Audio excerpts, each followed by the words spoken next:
आपसे समझना चाहूंगा कि वो ब्रीदिंग एक्सरसाइज वो कौन सी है जिसके जरिए उन्होंने इतना अच्छा परिणाम पाया है? जी, सो ब्रीदिंग से सबसे पहले ये होता है कि जब आप ब्रीदिंग का बहुत ज़्यादा कनेक्शन है आपके थिंकिंग प्रोसेस से। हम आमतौर भाषा में ये समझ सकते हैं ताकि कॉमन लोगों को ये आसानी हो जाए समझने में।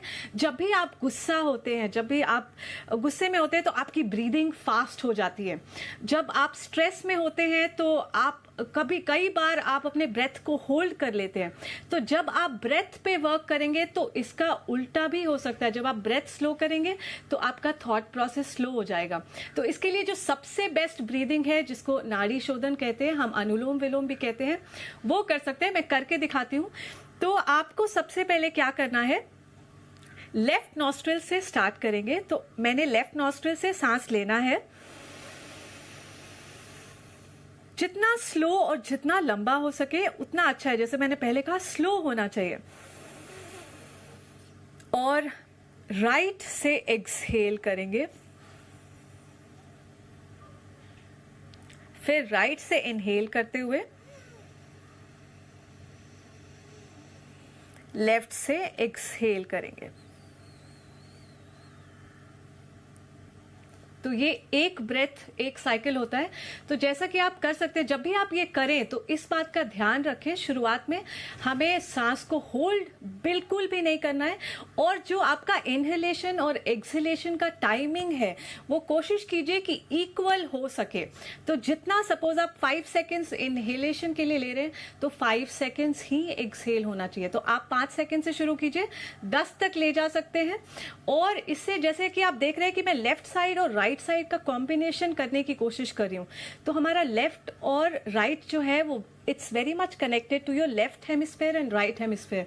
तो जैसे ही आप ब्रीदिंग करेंगे, अचानक से ऑक्सीजन का फ्लो आपकी हेड की तरफ बढ़ेगा और धीरे धीरे आपका थॉट प्रोसेस स्लो हो जाएगा। आप रिलैक्स फील करेंगे और आपके न्यूरॉन स्ट्रांग होंगे। सेकंड ब्रीदिंग जो बहुत इंपॉर्टेंट है, बहुत इजी है, जिसको हम भ्रामरी प्राणायाम कहते हैं। मैं करके दिखाती हूँ। मैंने अंगूठे से इस तरीके से कानों को दबाना है, अंदर नहीं डालना है, बाहर से दबाना है। उंगलियों को हल्के हाथों से आंखों के ऊपर रखना है। एक लंबी गहरी सांस लेनी है और एक्सहेल करते वक्त हमिंग की साउंड रिलीज करनी है, जैसे मैं कर रही हूं।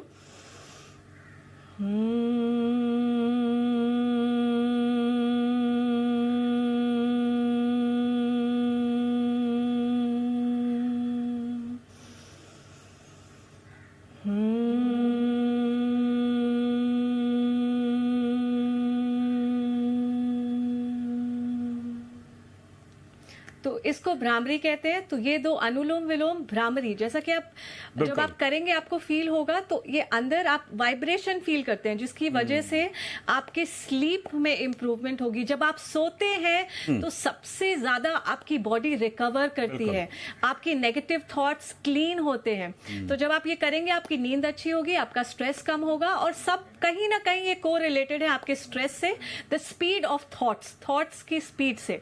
जी दीपक जी, बिल्कुल, ये बड़ी ही शानदार तरीके से आपने बताया कि जो लोग एपिलेप्सी से पीड़ित हैं वो तो करें ही करें, बाकी जो एपिलेप्सी से पीड़ित नहीं भी हैं उनके लिए भी काफ़ी फायदेमंद हो सकता है। और योग में सबसे अच्छी बात यह है कि अगर आप सही तरीके से करते हैं, अगर आप अच्छे प्रशिक्षक के अंतर्गत करते हैं तो